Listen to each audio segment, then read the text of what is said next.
Namaku Alia, seorang perempuan berusia 26 tahun.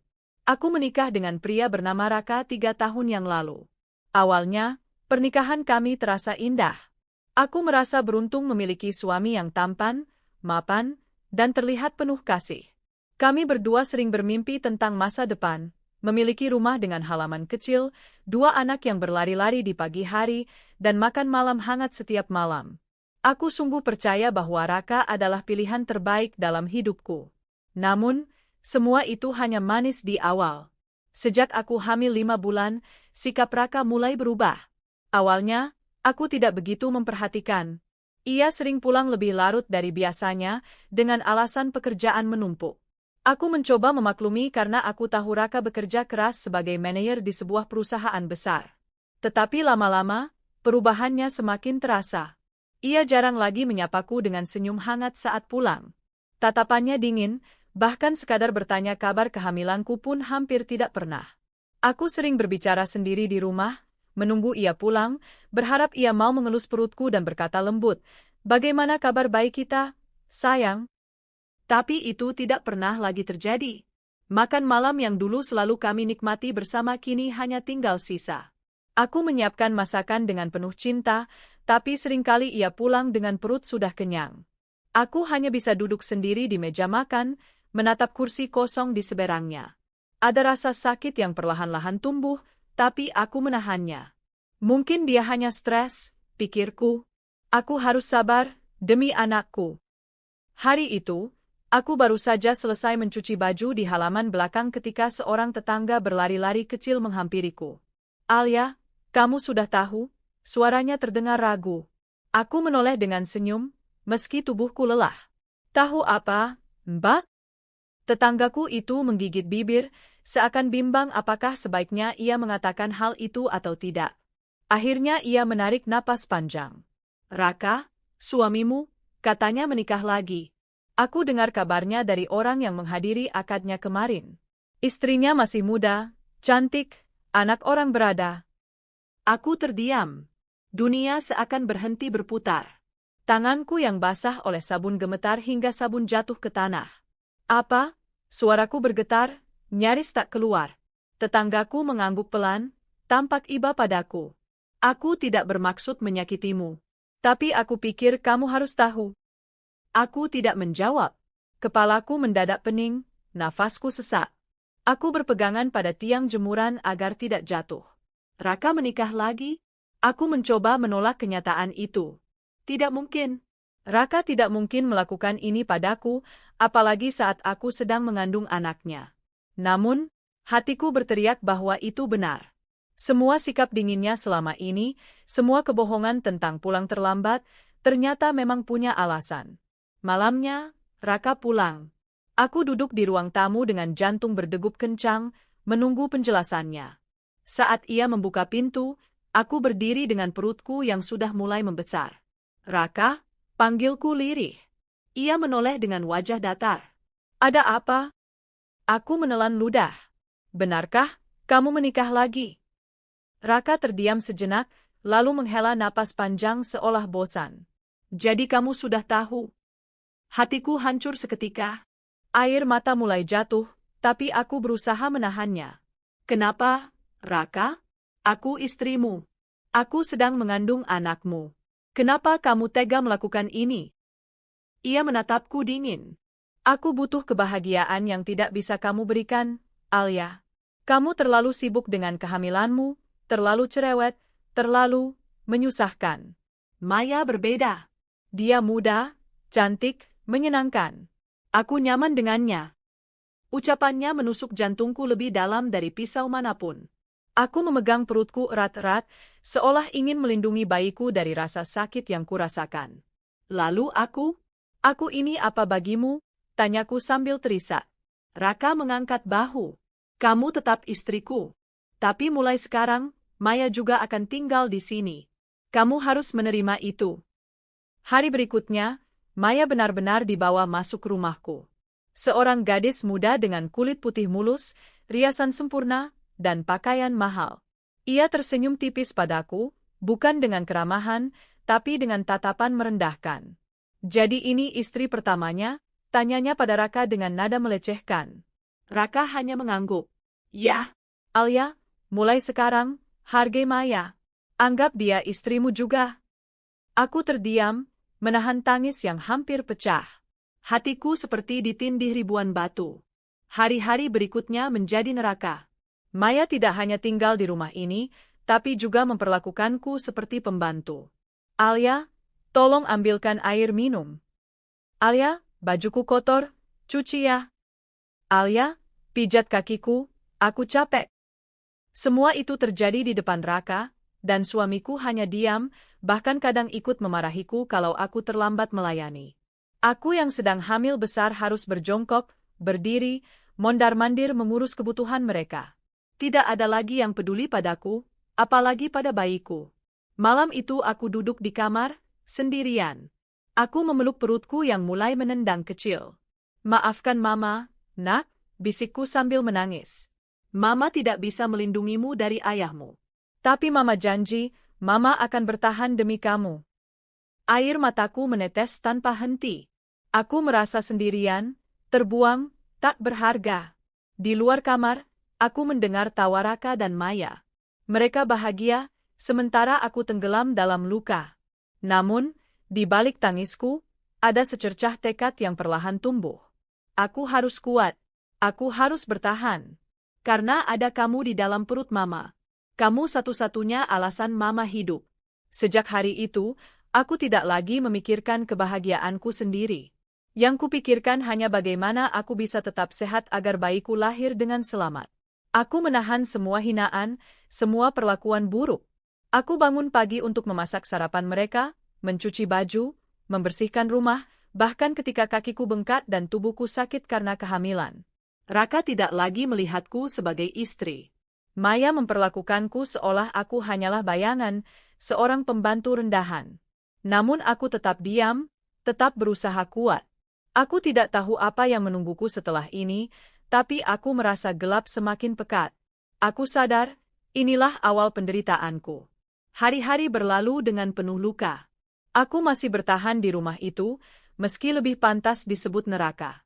Tidak ada sedikit pun kasih sayang yang tersisa dari suamiku. Semua perhatiannya hanya tertuju pada Maya, istri mudanya. Aku hanya jadi bayangan di rumahku sendiri, yang setiap saat harus siap melayani. Kehamilanku terus berjalan hingga tiba waktunya melahirkan. Aku sangat berharap, meski sekecil apapun, Raka akan peduli dan menemaniku di ruang bersalin. Namun kenyataannya berbeda. Saat aku mengerang kesakitan, Raka justru sibuk menyiapkan liburan singkat bersama Maya. Aku akan pergi 2 hari dengan Maya, katanya datar sambil membawa koper. Aku menahan sakit kontraksi di sofa.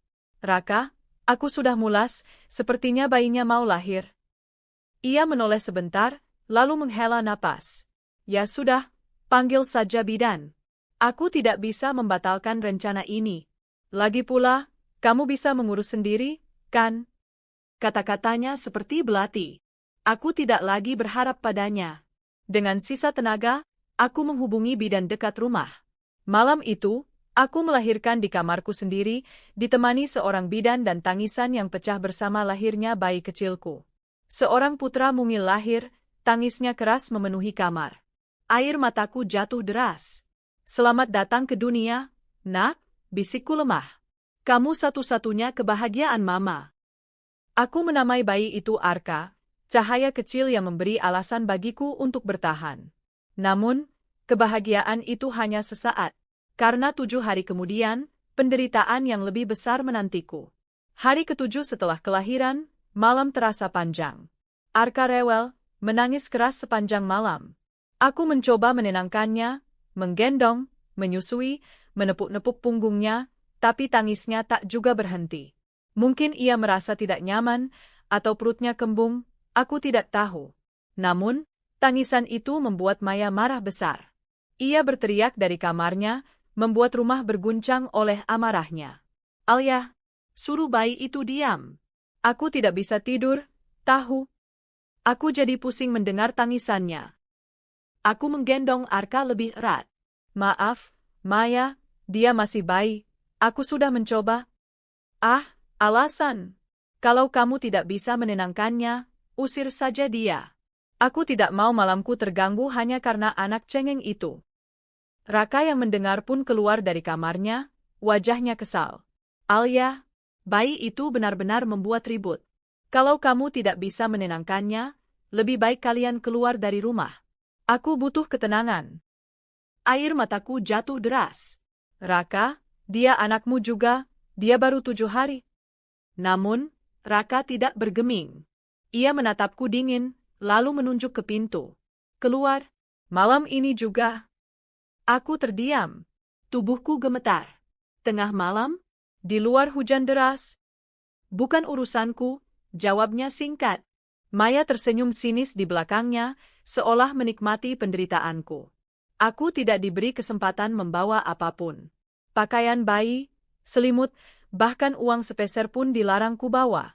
Kamu keluar hanya dengan apa yang menempel di badanmu, kata Raka dengan dingin. Aku hanya sempat meraih payung yang tergantung di dekat pintu.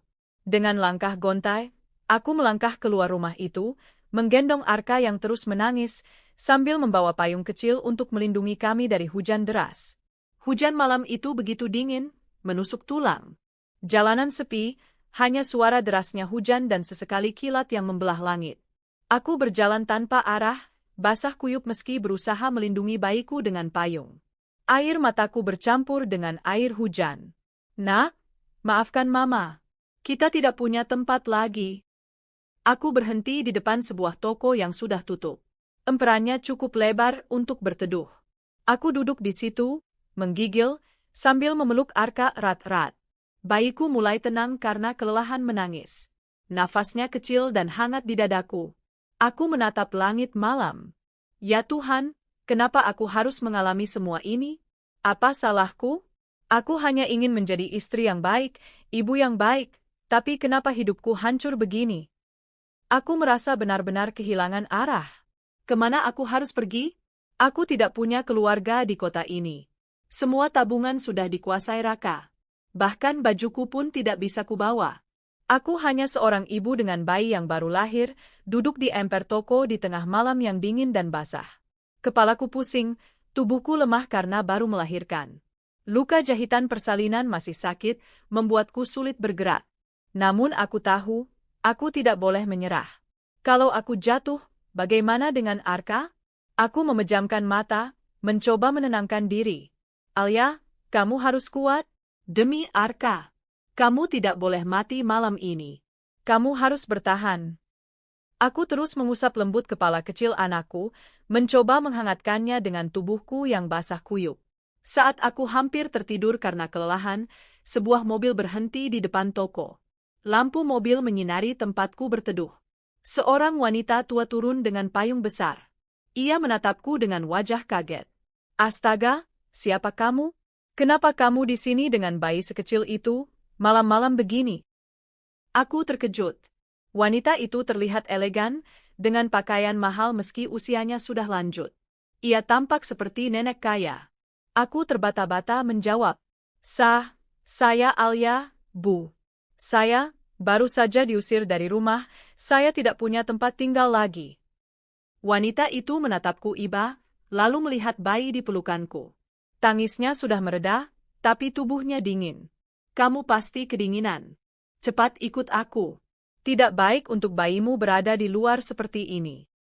Aku ragu sejenak, takut itu hanya jebakan. Tapi tatapan mata nenek itu tulus. Ia memegang tanganku dengan lembut, sesuatu yang sudah lama tidak kurasakan. Namaku Ratna, katanya. Ayo ikut aku ke rumah. Kamu dan bayimu butuh tempat yang layak. Aku menangis haru, lalu mengangguk.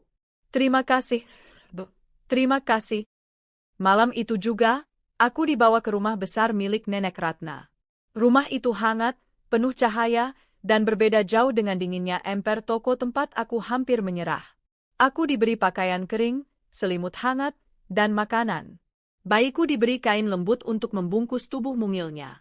Saat aku berbaring di kamar tamu, aku menangis bukan karena sakit atau sedih, tapi karena rasa syukur. Terima kasih, Tuhan, bisikku. Engkau mengirim malaikat untukku malam ini. Aku menoleh ke arah bayiku yang tertidur pulas. Arka, mulai sekarang kita tidak sendirian lagi. Mungkin, hidup kita akan berubah. Aku tidak tahu apa yang menunggu di hari-hari berikutnya, tapi malam itu aku merasakan sedikit cahaya harapan. Untuk pertama kalinya sejak lama, aku merasa tidak sepenuhnya sendirian. Malam itu menjadi malam yang tidak pernah bisa kulupakan. Hujan deras, dingin yang menusuk tulang, tangisan bayi yang menembus sepi, dan rasa putus asa yang hampir membuatku menyerah. Namun, justru di saat paling gelap itulah Tuhan mengirimkan pertolongan lewat sosok seorang nenek kaya bernama Ratna. Ketika mobil berhenti di halaman rumah besar itu, aku tertegun. Rumah dengan gerbang besi tinggi, taman terawat dengan lampu-lampu indah, serta bangunan megah yang tampak lebih seperti villa ketimbang rumah biasa. Aku merasa seperti sedang bermimpi. Bagaimana mungkin seorang wanita hina yang baru saja diusir tengah malam, kini berdiri di depan rumah semewah ini? Masuklah, kata Nenek Ratna lembut sambil menggandeng tanganku. Aku melangkah ragu, masih memeluk erat bayiku. Aroma harum bunga mawar dari taman menyambutku. Begitu masuk, aku melihat ruang tamu luas dengan sofa empuk, karpet hangat, dan lampu kristal yang berkilau indah. Aku hampir tidak percaya. Rasanya seperti masuk ke dunia yang sama sekali berbeda. Duduklah sebentar, kata Nenek Ratna. Kamu pasti lelah. Aku mengangguk, duduk pelan sambil mengelus kepala kecil Arka. Bayiku tampak mulai hangat setelah perjalanan tadi. Tak lama, seorang pembantu datang membawa selimut bersih dan baju hangat untukku. Aku diberi kesempatan membersihkan diri sebentar, lalu diberi makanan hangat. Air mataku menetes deras saat menyuap sesuap nasi. Entah kenapa, makanan sederhana itu terasa begitu nikmat setelah beberapa hari terakhir aku hidup dalam siksaan batin. Apa kamu punya tempat untuk pulang? Tanya Nenek Ratna pelan, matanya lembut menatapku. Aku menggeleng. Tidak, Bu. Suami saya mengusir saya. Saya benar-benar tidak punya siapa-siapa di kota ini. Nenek Ratna menarik napas panjang, lalu memegang tanganku. Kalau begitu, tinggal saja di sini. Aku butuh teman. Rumah ini terlalu sepi sejak suamiku meninggal. Aku terperanjat. Tapi, saya takut merepotkan. Tidak, jawabnya mantap. Aku tidak suka melihat orang menderita. Anggap saja kamu cucuku sendiri. Aku terisak. Terima kasih, Bu. Terima kasih banyak. Malam itu aku tidur di kamar tamu yang hangat, memeluk Arka erat-erat. Untuk pertama kalinya sejak lama, aku merasa aman. Hari-hari berikutnya terasa berbeda. Aku membantu Nenek Ratna beres-beres rumah, menemaninya ngobrol, dan menyiapkan teh sore. Nenek Ratna sangat baik. Ia tidak pernah memperlakukanku seperti pembantu, melainkan seperti keluarga. Kadang ia suka duduk bersamaku di taman sambil mengelus pipi Arka. Bayi ini lucu sekali. Semoga kelak dia jadi anak yang membanggakanmu. Aku tersenyum bahagia setiap kali melihat Nenek Ratna tersenyum pada Arka. Ada rasa hangat yang mengisi hatiku, rasa yang selama ini hilang. Pelan-pelan aku mulai bisa tersenyum lagi. Luka hatiku memang belum sembuh, tapi setidaknya aku tidak lagi sendirian. Suatu sore, saat aku sedang menjemur pakaian, sebuah mobil hitam mewah memasuki halaman rumah. Aku sempat kaget. Dari mobil itu keluar seorang pria muda, tinggi, gagah, dengan wajah tampan yang membuatku gugup seketika. Ia mengenakan kemeja putih dan celana panjang hitam, penampilannya rapi dan elegan. Aku buru-buru menunduk, merasa minder dengan penampilanku yang sederhana. Adrian, seru Nenek Ratna yang baru keluar dari rumah. Kamu sudah datang? Pria itu tersenyum hangat pada neneknya, lalu mencium tangan Ratna dengan penuh hormat. Apa kabar, Nek? Aku baru tahu, ternyata pria itu adalah cucu tunggal Nenek Ratna, bernama Adrian. Adrian, kenalkan.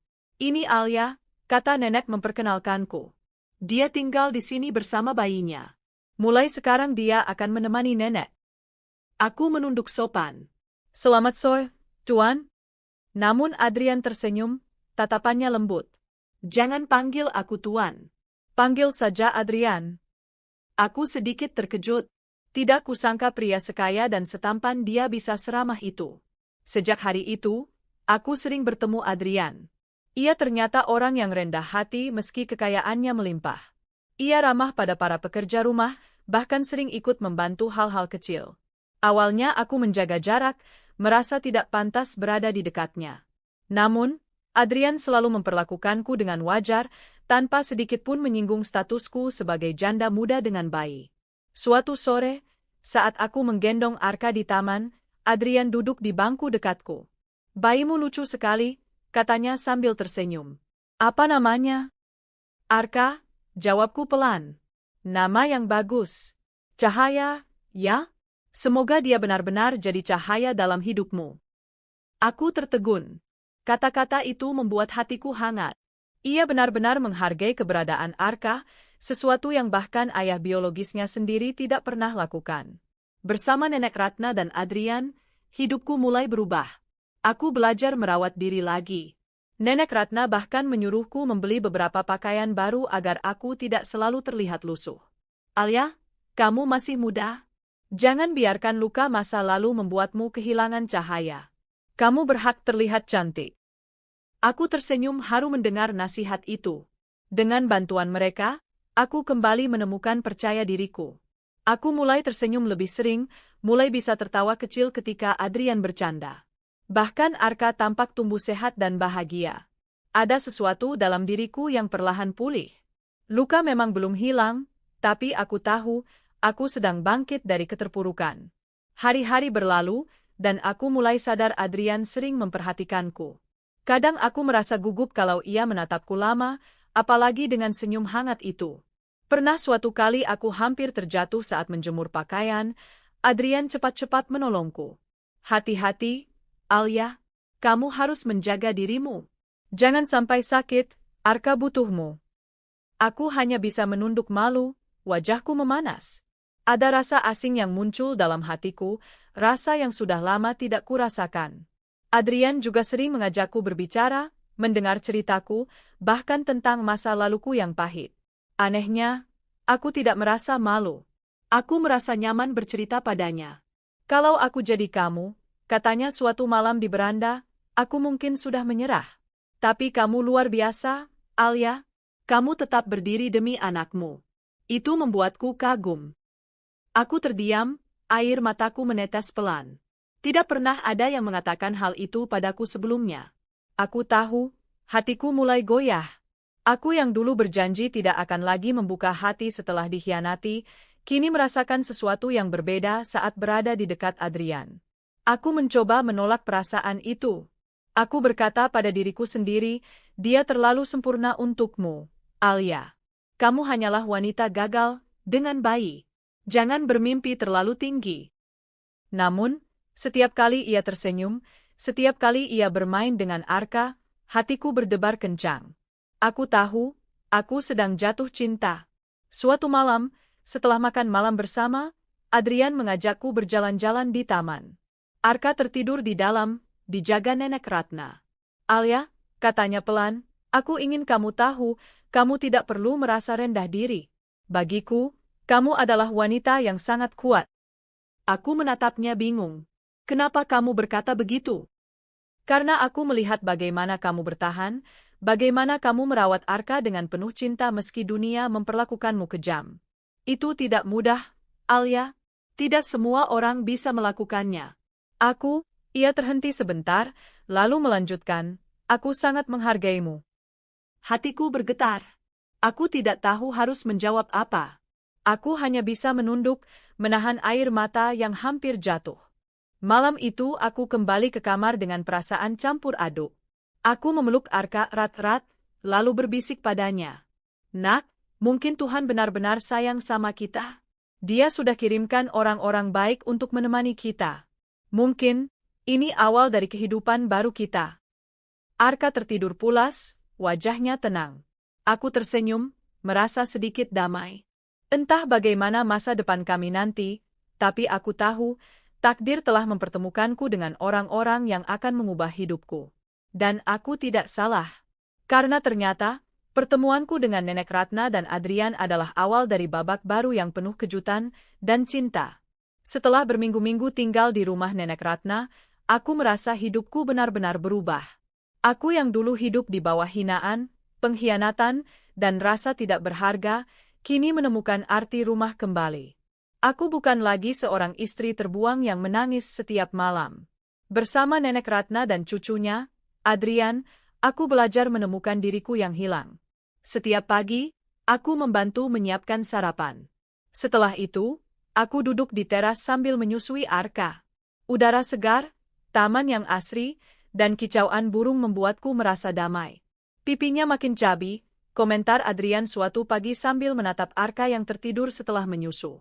Aku tersenyum, pipiku memanas.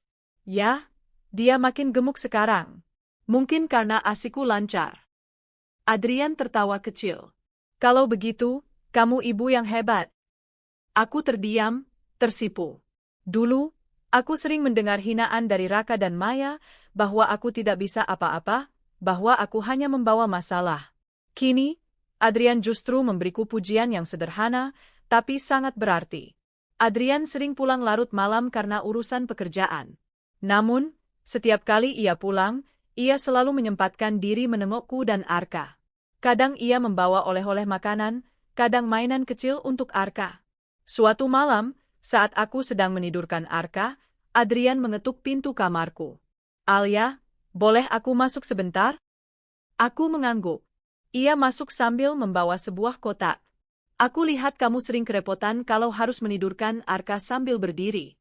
Jadi aku belikan ini. Aku membuka kotak itu, ternyata sebuah ayunan bayi modern. Air mataku langsung jatuh. Kenapa kamu baik sekali, Adrian? Ia tersenyum.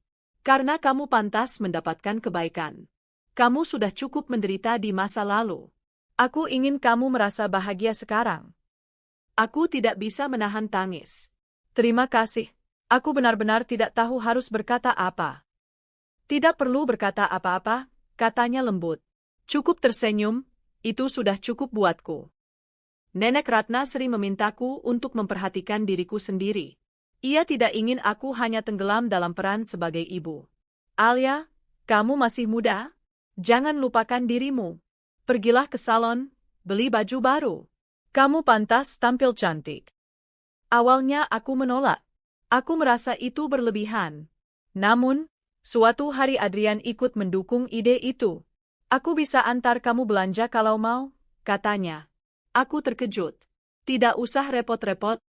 Tapi aku mau, jawabnya singkat. Akhirnya aku mengalah. Hari itu, Adrian menemaniku ke sebuah butik sederhana. Aku mencoba beberapa pakaian, dan ketika melihat diriku di cermin dengan gaun berwarna pastel, aku hampir tidak percaya itu aku. Alia, suara Adrian terdengar takjub. Kamu cantik sekali. Aku menunduk, wajahku merah.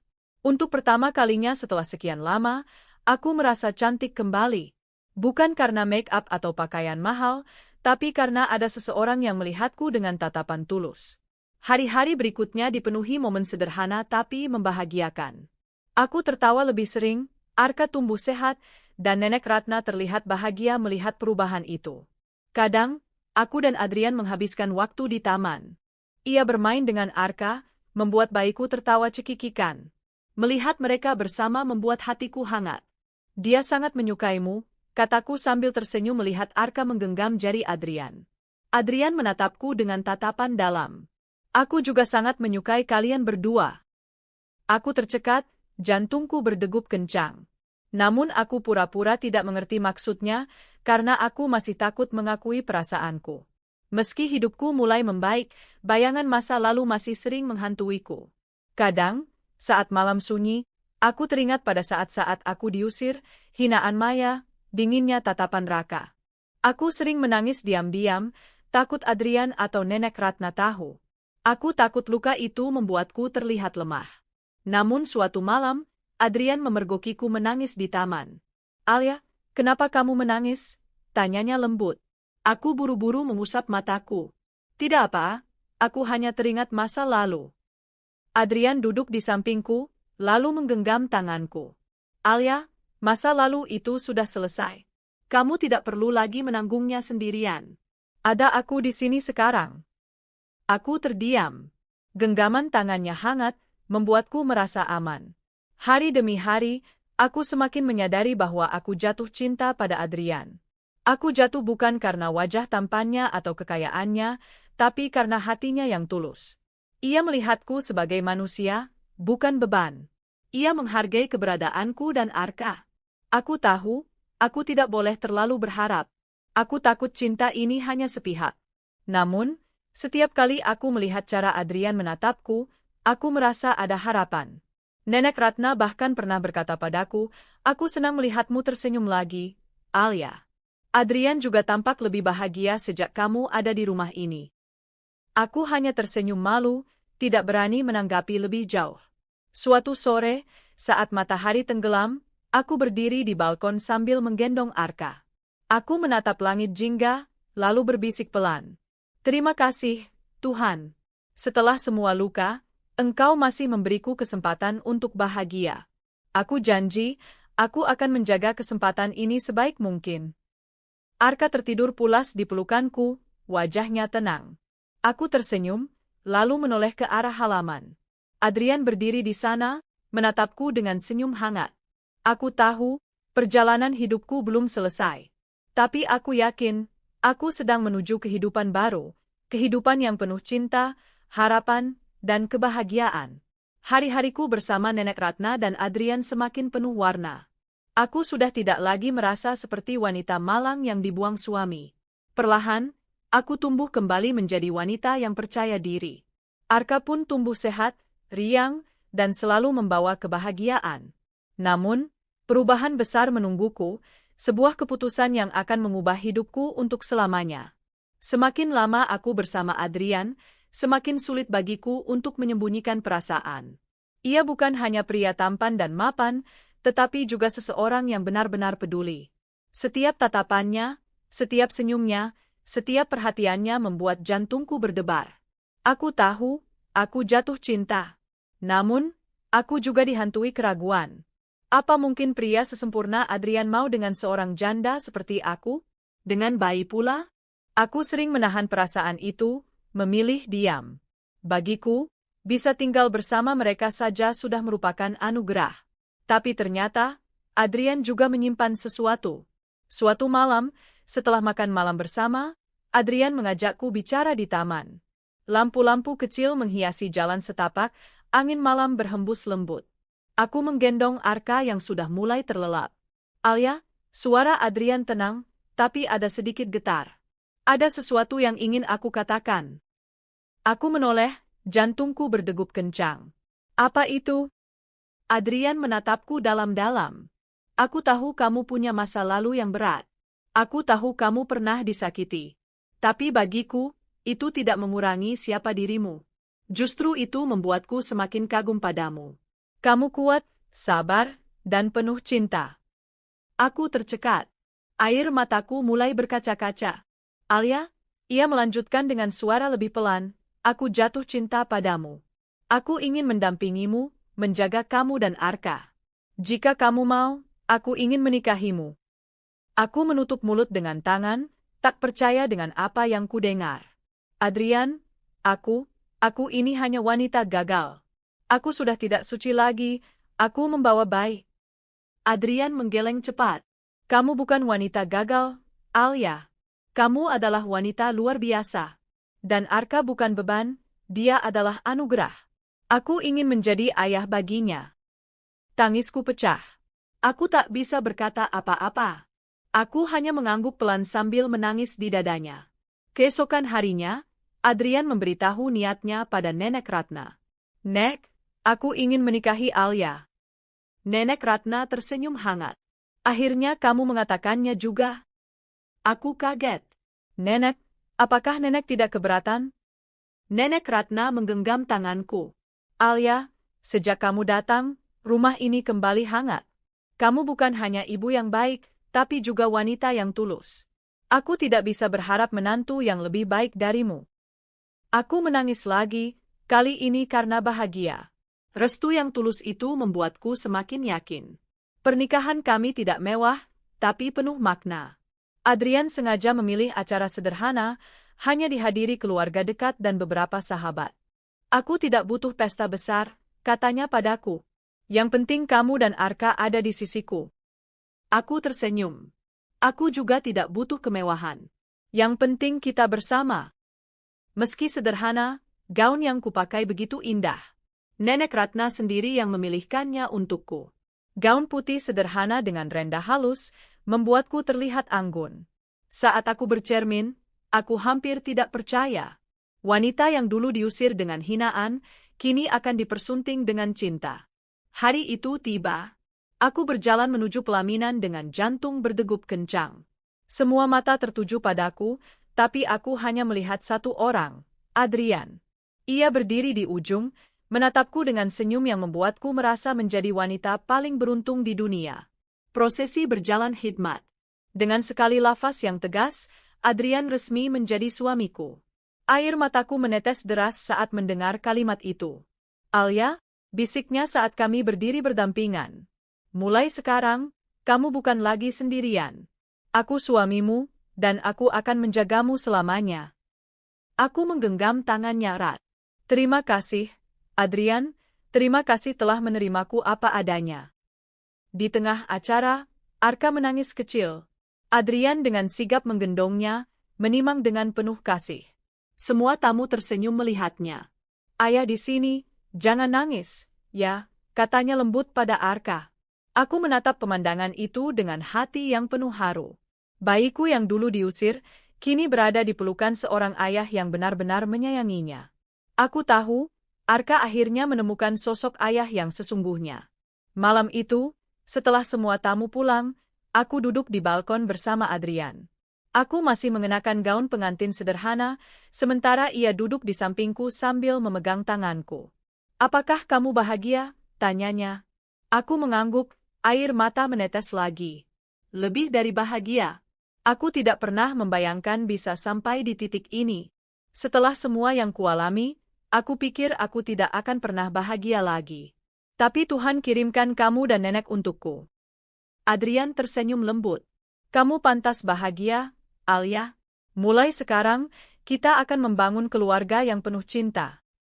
Aku menatap langit malam yang bertabur bintang. Ya, kita akan membangun keluarga yang penuh cinta. Hari itu menandai awal baru dalam hidupku. Aku bukan lagi wanita terbuang. Aku adalah istri dari pria yang mencintaiku tulus, ibu dari anak yang kucintai sepenuh hati, dan menantu dari wanita bijak yang menerimaku seperti keluarga.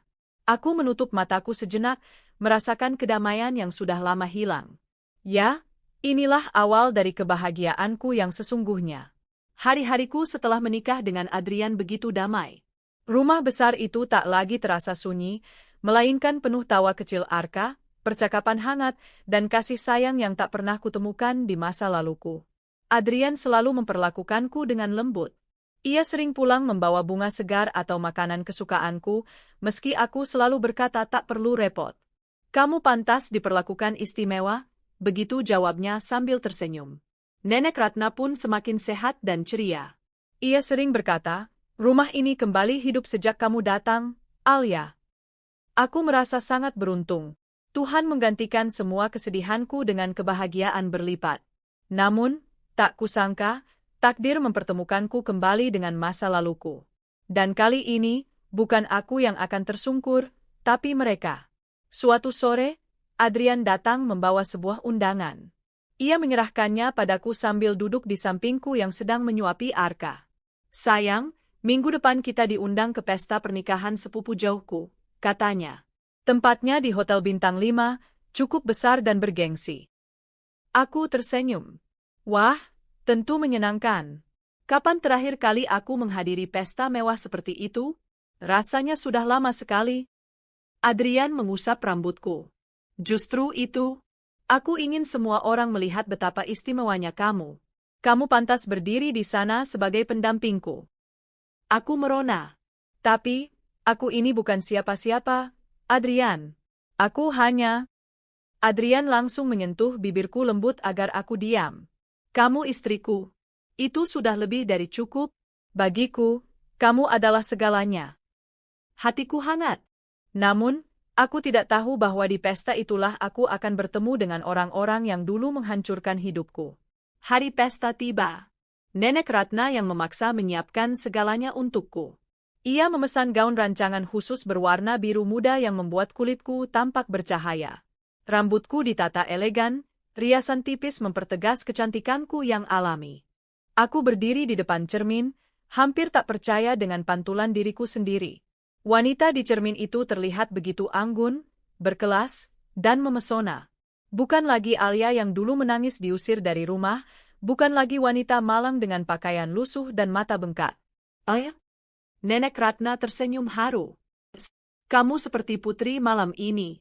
Adrian pasti akan semakin jatuh cinta. Aku menunduk malu, sementara Arka ikut bertepuk tangan kecil seolah kagum pada ibunya. Ketika Adrian melihatku, matanya berbinar. Ia terdiam beberapa saat, lalu berkata, "Aku benar-benar pria paling beruntung. Kamu begitu cantik." Aku tersenyum, menautkan lenganku ke lengannya. "Ayo, suamiku. Kita buat semua orang iri malam ini." Setibanya di hotel mewah itu, aku benar-benar merasa istimewa. Para tamu menyambut Adrian dengan penuh hormat, dan aku digandeng erat olehnya sepanjang malam. Semua mata menoleh, bukan hanya karena Adrian dikenal sebagai pria sukses, tapi juga karena mereka melihat kami sebagai pasangan sempurna. "Alia, istriku." Adrian selalu memperkenalkanku dengan bangga pada setiap orang yang ditemui. Hatiku bergetar setiap kali mendengar kata-kata itu. Aku merasa dihargai, dilihat, dan dicintai. Namun, kebahagiaan itu segera bercampur dengan kejutan tak terduga. Saat kami memasuki ruang pesta, aku melihat wajah yang sangat kukenal. Wajah yang dulu membuatku menangis setiap malam. Raka. Ia berdiri di salah satu sudut, mengenakan seragam catering. Wajahnya tampak lelah, matanya sayu, tubuhnya tidak lagi gagah seperti dulu. Di sampingnya ada Maya, istrinya, dengan seragam yang sama. Wajahnya kusut, jauh dari kecantikan yang dulu dipamerkan. Tanganku refleks menggenggam erat lengan Adrian. Ia menoleh padaku, khawatir. "Ada apa, sayang?" Aku menggeleng pelan, tersenyum samar. "Tidak, hanya, aku baru saja melihat hantu dari masa laluku." Adrian mengerutkan kening, tapi tidak bertanya lebih jauh. Ia tahu suatu saat aku akan menceritakan lebih detail. Aku menatap mereka lagi. Raka dan Maya juga melihatku, dan wajah mereka membeku. Maya ternganga, sementara Raka menunduk, jelas tak percaya dengan apa yang dilihatnya. Beberapa menit kemudian, saat aku berdiri di meja minuman bersama Adrian, Raka menghampiri. Wajahnya penuh ragu dan malu. Suaranya bergetar. "Itu, kamu?" Aku menoleh perlahan, tersenyum tipis. "Ya, ini aku. Alia yang dulu kamu usir tengah malam dengan bayinya." Wajahnya memucat. Maya mendekat, wajahnya kaku. "Kamu, bagaimana bisa?" Aku menatap mereka berdua dengan tatapan tenang. Tuhan tidak tidur. Kalian mengusirku dengan hina, tapi lihatlah aku sekarang. Aku berdiri di sini, sebagai istri dari pria yang mencintaiku tulus. Dan kalian? Menjadi pegawai catering di pesta yang bahkan bukan milik kalian. Beberapa tamu di dekat kami mulai memperhatikan. Maya terlihat gelisah, sementara Raka makin menunduk. Adrian merangkul pinggangku dengan lembut, menunjukkan kepemilikan sekaligus perlindungan. "Sayang, mereka siapa?" Aku tersenyum tenang. Hanya orang yang pernah mencoba menghancurkanku. "Tapi lihatlah, aku masih berdiri." Adrian menatap mereka dingin. "Terima kasih sudah membuang istriku dulu." "Karena itu, aku bisa mendapatkannya." Raka tampak hancur mendengar kalimat itu. Insiden kecil itu ternyata menyebar cepat di pesta. Beberapa tamu membicarakannya, dan kabar sampai ke telinga penyelenggara. Keesokan harinya, aku mendengar kabar bahwa catering tempat Raka dan Maya bekerja mendapat teguran keras karena ulah mereka yang membuat gaduh. Tak lama kemudian, keduanya dipecat. Aku tidak perlu mengangkat jari sekalipun untuk membalas dendam. Kehidupan sendirilah yang menunjukkan keadilan. Malam itu, setelah pesta usai, aku duduk di mobil bersama Adrian dan Arka. Aku terdiam lama, memandangi jalanan kota yang terang benderang. Adrian menggenggam tanganku. "Kamu baik-baik saja? Aku tahu pertemuan tadi pasti berat." Aku tersenyum tipis. "Tidak, aku justru lega. Aku dulu diusir dengan hina, Tapi sekarang aku bisa berdiri tegak di depan mereka. Aku tidak perlu membalas dengan kemarahan. Cukup dengan kebahagiaanku sekarang. Adrian mencium keningku. Itulah alasan aku mencintaimu. Kamu kuat, Alia. Dan mulai sekarang, kita tidak akan menoleh ke belakang lagi. Aku mengangguk, menatap Arka yang tidur pulas di kursinya. Ya, pikirku, balas dendam terbaik adalah kebahagiaan. Pertemuanku dengan Raka dan Maya bukanlah luka baru, melainkan penutup dari luka lama. Aku menyadari satu hal, aku sudah tidak lagi menjadi wanita yang rapuh. Aku kini seorang istri yang dicintai, seorang ibu yang dihargai, seorang menantu yang diterima. Dan ketika aku melihat ke depan, aku tahu kebahagiaan yang kumiliki sekarang akan terus tumbuh, sementara mereka yang menghinaku dulu akhirnya merasakan apa arti kehilangan. Balas dendamku sederhana, aku bahagia, dan mereka hanya bisa menatapku dari bawah. Sejak pesta pernikahan sepupu Adrian itu, hidupku terasa jauh lebih ringan. Aku seperti telah menutup sebuah babak kelam dalam kehidupanku. Tidak ada lagi rasa penasaran, tidak ada lagi amarah yang terpendam. Semua sudah terjawab, aku menang, bukan dengan caci maki, tetapi dengan kebahagiaan. Hari-hariku bersama Adrian, Arka, dan Nenek Ratna dipenuhi kedamaian. Adrian semakin sibuk dengan bisnisnya, namun ia selalu menyisihkan waktu untuk keluarga. Sementara Arka tumbuh sehat, penuh tawa, dan menjadi pusat kebahagiaan kami. Namun, takdir seakan ingin menunjukkan padaku lebih jauh bagaimana roda kehidupan benar-benar berputar. Suatu sore, ketika aku sedang menemani Arka bermain di taman rumah, seorang tetangga lama yang dulu mengenalku datang berkunjung. Namanya Bu Mira, seorang wanita parubaya yang dulu sering menolongku sekadar dengan senyuman ramah, meski tak bisa banyak berbuat. Alia, kamu benar-benar berubah sekarang. Aku nyaris tak mengenalimu, katanya sambil menatapku haru. Aku tersenyum. Hidup memang penuh kejutan, Bu. Bagaimana kabar di lingkungan lama? Bu Mira mendesah panjang. Kabar tentang Raka dan Maya, mungkin kamu ingin tahu. Aku menatapnya diam-diam. Hati kecilku berdebar, tapi aku berusaha tetap tenang. Apa yang terjadi dengan mereka? Bu Mira menggeleng lirih. Setelah dipecat dari catering itu, mereka sulit mendapatkan pekerjaan. Namanya sudah jelek di kalangan penyelenggara acara. Raka mencoba membuka usaha kecil, tapi gagal. Mereka bahkan sering ribut di jalan, tak malu-malu lagi. Rumah yang dulu kalian tinggali sudah dijual murah. Sekarang mereka menumpang di kontrakan sempit. Aku menarik napas panjang. Ada rasa iba, tapi juga rasa lega. Inilah balasan yang setimpal, batinku. Beberapa minggu kemudian, aku dan Adrian menghadiri acara sosial di Balai Kota, sebuah acara amal untuk anak-anak yatim. Aku senang sekali bisa ikut, karena itu mengingatkanku pada masa-masa sulit dulu ketika aku dan Arka hampir tak punya apa-apa. Saat aku sibuk membantu membagikan bingkisan, aku lagi-lagi melihat sosok yang tak asing. Raka. Ia sedang mengantri di dapur umum, membawa wadah plastik lusuh.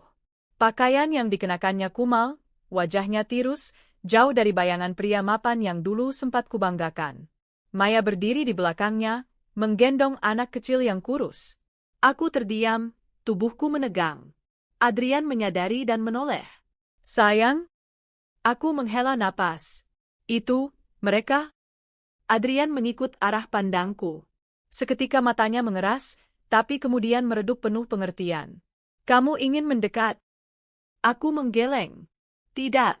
Aku hanya ingin melihat dari jauh. Biarkan hidup mengajarkan mereka. Raka sempat menoleh ke arahku. Matanya membesar, wajahnya pucat pasi. Ia buru-buru menunduk, seolah malu dilihat olehku dalam keadaan menyedihkan. Aku hanya menghela napas panjang. Tidak ada kata yang perlu diucapkan. Beberapa hari setelah kejadian itu, tanpa kuduga, seseorang datang ke rumah besar kami. Satpam memberitahu bahwa ada seorang pria lusuh yang ingin bertemu denganku. Aku ragu, tapi akhirnya keluar. Raka berdiri di depan gerbang. Wajahnya penuh debu jalanan, matanya cekung, dan tubuhnya terlihat lemah. Alia, suaranya Paro. Aku minta maaf. Aku menatapnya lama. Maaf? Setelah semua yang kau lakukan? Setelah mengusirku tengah malam saat aku membawa bayimu? Setelah menjadikanku pembantu di rumahku sendiri? Ia menunduk, air matanya jatuh. Aku bodoh, aku tertipu. Maya, dia tidak seperti yang kubayangkan. Semua hancur. Aku kehilangan pekerjaan, kehilangan rumah, dan sekarang, aku bahkan hampir kehilangan anakku karena sakit. Aku menarik napas dalam-dalam. Ada rasa iba, tapi luka lama tetap membekas. Raka, kataku dingin, aku sudah memaafkanmu, tapi bukan untukmu. Aku memaafkanmu demi diriku sendiri, agar aku bisa hidup damai tanpa dendam. Tapi jangan berharap aku melupakan. Luka itu tetap ada. Ia terisak. Tolong, kalau bisa, bantu anakku. Dia butuh pengobatan. Aku menutup mata sebentar. Tuhan, cobaan macam apa ini? Aku bisa saja menolaknya mentah-mentah. Tapi hatiku tak tega melihat anak kecil yang tak tahu apa-apa harus menderita. Akhirnya aku berkata pelan, aku akan bantu, tapi ingat, ini bukan untukmu. Ini untuk anakmu yang tidak berdosa. Dengan bantuan Adrian, anak Raka akhirnya bisa dirawat. Namun, setelah itu aku benar-benar menjauh. Aku tidak ingin lagi ada ikatan dengan masa lalu. Sementara itu, aku mendengar kabar bahwa Raka dan Maya terus terpuruk. Maya kabur entah kemana, meninggalkan Raka bersama anak kecil itu. Raka harus bekerja serabutan, kadang menjadi kuli, kadang menjadi tukang ojek. Setiap kali aku mendengar kabarnya, aku tidak lagi merasa dendam. Hanya ada rasa syukur bahwa aku sudah keluar dari lingkaran itu. Hari demi hari berlalu, dan aku semakin menyadari satu hal. Kebahagiaan sejati bukanlah ketika kita melihat orang lain menderita, melainkan ketika kita bisa hidup damai tanpa beban masa lalu. Aku kini berdiri di sisinya Adrian, seorang suami yang mencintaiku dengan tulus. Aku melihat Arka tumbuh sehat, disayangi oleh keluarga besar yang menerimanya sepenuh hati. Aku punya rumah, cinta, dan masa depan. Dan ketika aku melihat kembali ke belakang, aku hanya bisa berkata dalam hati, terima kasih, Raka, karena mengusirku. Jika tidak, aku mungkin tidak akan pernah menemukan kebahagiaan ini. Roda kehidupan benar-benar berputar. Mereka yang dulu di atas kini jatuh ke bawah, dan aku yang dulu diinjak justru diangkat lebih tinggi. Balas dendamku bukan dengan melukai, melainkan dengan menunjukkan bahwa aku mampu bangkit. Dan karma, biarlah Tuhan yang bekerja. Karena akhirnya, yang paling menyakitkan bagi mereka bukanlah ketika aku membalas, melainkan ketika mereka melihat aku bahagia, sementara mereka tenggelam dalam penderitaan yang mereka buat sendiri. Aku menutup kisah ini dengan sebuah senyum. Aku sudah menang. Dan aku akan terus melangkah, menggandeng cinta yang sejati. Malam itu, aku duduk di balkon rumah besar kami, memandangi langit bertabur bintang. Angin sepo-sepo menyentuh wajahku lembut, membawa aroma wangi bunga melati dari taman depan. Di ruang tamu, ku dengar tawa kecil Arka bercampur dengan suara Adrian yang sedang menemaninya bermain. Suara itu, tawa, keceriaan, dan ketenangan, adalah musik terindah dalam hidupku. Aku menutup mata, mengingat kembali perjalanan panjang yang kulalui. Rasanya sulit dipercaya bahwa aku pernah berada di titik paling gelap, diusir dalam keadaan hujan deras dengan bayi mungil di pelukan, tanpa rumah, tanpa keluarga, tanpa harapan. Saat itu aku merasa dunia runtuh, seakan-akan aku hanya wanita yang tak berarti. Namun lihatlah aku sekarang. Aku duduk di rumah yang penuh cinta, dikelilingi orang-orang yang menyayangiku, dihormati, dihargai, dan dicintai. Betapa indah cara Tuhan membalikkan keadaan. Aku tahu, masa laluku tidak akan pernah hilang. Bayangan saat aku diperlakukan seperti pembantu di rumahku sendiri, saat Maya dengan angkuhnya memperlakukanku seolah aku hanyalah orang asing, dan saat Raka tega mengusirku di tengah malam, semua itu tetap membekas. Luka itu menorehkan bekas dalam hatiku, bekas yang tak akan sepenuhnya sembuh. Namun, aku belajar sesuatu. Luka tidak selalu berarti kelemahan. Luka bisa menjadi kekuatan, pengingat bahwa aku pernah jatuh begitu dalam dan berhasil bangkit. Luka adalah bukti bahwa aku bertahan. Aku dulu berpikir balas dendam adalah cara terbaik untuk menenangkan hati. Aku ingin melihat Raka dan Maya merasakan penderitaan yang sama, bahkan lebih. Tapi semakin lama aku menjalani hidupku bersama Adrian, semakin aku menyadari, balas dendam yang paling indah bukanlah membuat mereka menderita, melainkan hidup lebih bahagia, lebih terhormat, dan lebih berharga dari mereka. Dan itulah yang kini terjadi. Aku masih ingat jelas pertemuan di hotel mewah itu. Betapa terkejutnya Raka dan Maya melihatku tampil anggun di sisi Adrian. Betapa wajah mereka pucat saat menyadari aku bukan lagi wanita yang bisa diinjak-injak. Di hadapan tamu undangan, tanpa perlu mengeluarkan kata kasar, aku sudah membuat mereka malu. Mereka kini hanyalah pegawai catering yang lusuh, sementara aku berdiri sebagai tamu kehormatan. Itu adalah momen di mana aku benar-benar merasakan bahwa roda kehidupan berputar. Namun, setelah pertemuan itu, aku juga melihat kenyataan pahit. Hidup mereka terus jatuh, tanpa pegangan.